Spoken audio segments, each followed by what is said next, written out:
UFOs have been a pretty hot topic lately, especially over the last 5 years. Governments are actually even acknowledging that they don't know what they are, and there's rumors that they might actually come out with full disclosure. We're seeing a lot more videos of UFOs online, and that's because people are carrying their iPhones and smartphones around everywhere, so there's more cameras pointing up into the sky. Now, the improvement in technology is pretty cool, but that also means that we're going to be facing scams and hoaxes. And even if people aren't doing this on purpose, hoaxing us with CGI, there's going to be a lot of misidentified objects, and a lot of these could actually just be drones.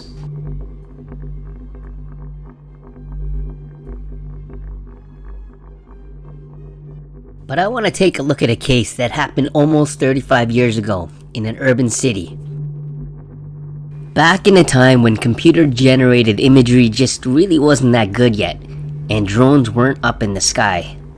Montreal, Canada, November 7, 1990, at 7:20 p.m. at the Bonaventure Hotel. On the 17th floor, people were hanging out at the outdoor pool deck area when somebody spotted something strange. Lights in the sky, in the clouds. At first, people were confused, watching for several minutes. Staff were eventually called, but they couldn't explain the lights either. So the next step? Call the police. And did they have any explanation for the lights?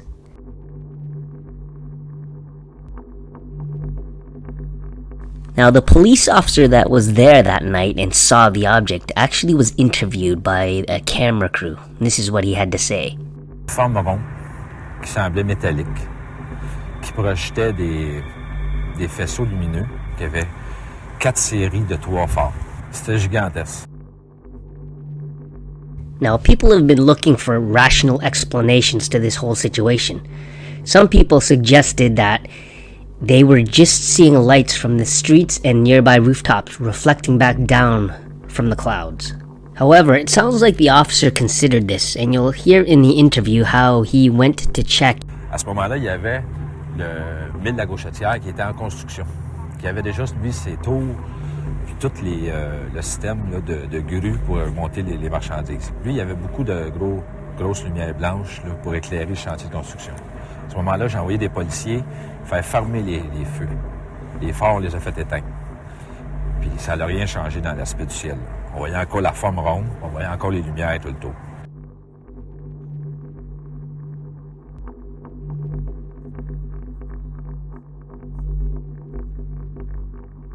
Now, there were some people who actually, 3 people who were witnesses to it, who thought that this was actually the Northern Lights. And it's not impossible. Just a few weeks ago, the Northern Lights were actually visible from some of Canada's biggest major cities like Vancouver. At least 3 witness reports an aurora because they know aurora. And their description of the phenomena is the same as the other description from general witness. But somebody that don't know the sky well, which is not very skilled in reporting something in the sky, could be fooled by light in the sky. So, is that it? Was it just the Northern Lights? Well, you might think so, but not exactly. There was another witness who saw the lights from a different location. And he describes not just lights, he says that there's an actual object in the sky. He was driving in his car on the street, and he describes this object and the lights and how it was keeping pace with him as he was driving east along the street. I could see something, some kind of a flying object on top of the Olympic Tower right there, which is very well lit. And that thing was basically going east as I was. From here on, I figured out that this thing must have been pretty big, pretty darn big, because there was no blimp. I can't define the type of object. I can't. I've never seen anything like that. The lighting was definitely very strong. It was definitely big. I could hear from here, and this is where I heard the sound of the object. It was like some kind of a neat purring sound. Just a little rhythmic purring.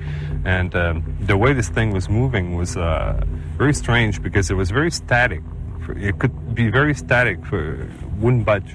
and then it would like glide and go down very fast. Now, this object was seen for about 3 hours in total before disappearing. And what's interesting is, at one point, it was also observed hovering over a power station that apparently caused a power outage at a nearby military base. Found this all very interesting, this story. Thanks very much, guys. I hope you enjoyed it, and let me know in the comments if you like this new format.